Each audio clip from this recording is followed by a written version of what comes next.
L'attrice Isabella Ferrari è stata la protagonista delle letture al tramonto sotto il Tempio di Giunone che hanno impreziosito l'iniziativa di Amazon con la lettura digitale di testi pirandelliani alla luce dei Kindle retroilluminanti che hanno dato per davvero l'impressione delle 1000 lucciole cadute in una notte d'estate.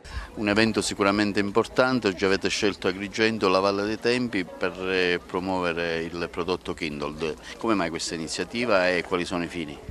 L'iniziativa nasce per celebrare Luigi Pirandello, il cui anniversario proprio dei 150 anni della nascita ricorre giusto oggi, e l'idea è di unire in realtà tre cose insieme, quindi la celebrazione per il nostro autore, il nostro premio Nobel, ma anche la terra che gli ha dato i natali, che l'ha visto nascere e che è rappresentata da questa splendida cornice, e poi naturalmente la tecnologia Kindle che ci permette di leggere qui in questo parco alla luce del tramonto con questi i reader che sono retroilluminati, quindi anche se calerà il sole potremo leggere perfettamente.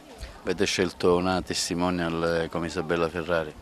Sì, abbiamo deciso di scegliere proprio Isabella Ferrari perché rappresenta una delle punte, diciamo, del teatro e quindi dell'arte anche drammatica. Ci sembrava una voce ideale per fare rivivere in questa serata speciale i testi, la lingua di Luigi Pirandello.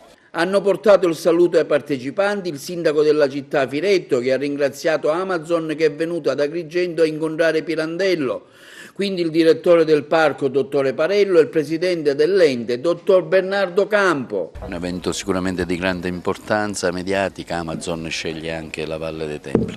Sì, sceglie la Valle dei Tempii, siamo molto contenti, abbiamo ricevuto questa richiesta e siamo stati veramente felici di accoglierla perché con questo evento, che è un evento comunque di natura privata che Amazon realizza, si realizza un'altra modalità, una nuova modalità di fruizione dei beni culturali.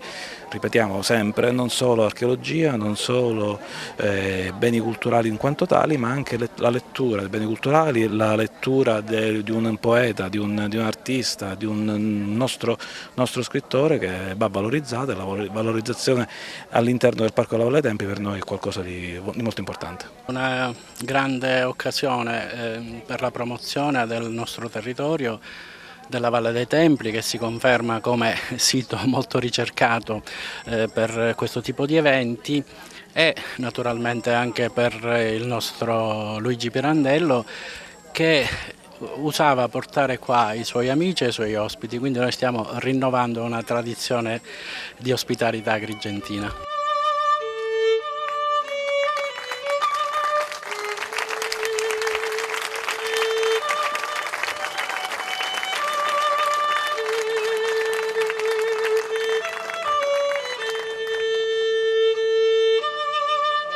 Buonasera, buonasera. In questa cornice magica io sono molto emozionata, con grandi bellezze questa valle, Pirandello, darò vita ad alcuni personaggi.